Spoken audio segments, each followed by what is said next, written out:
This is backlapping a Gardena hand reel mower. I don't have the paste. I'm trying some other stuff. We'll get the paste tomorrow, but whatever.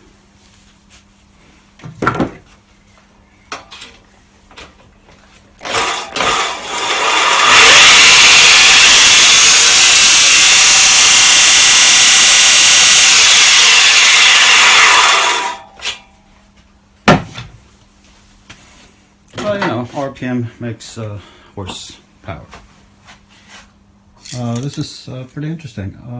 I threw away my old, valve lapping paste, so I don't have that, and I'm gonna get that tomorrow. But I figured, I'll try it with PTFE lubricant, and check this out. It actually worked. I mean, I'm surprised. Tomorrow when I get the lapping compound, this mother is gonna perform like nothing else, man. There's nothing like working in the ugly shop, hopping up a hand-powered lawnmower. Made my day.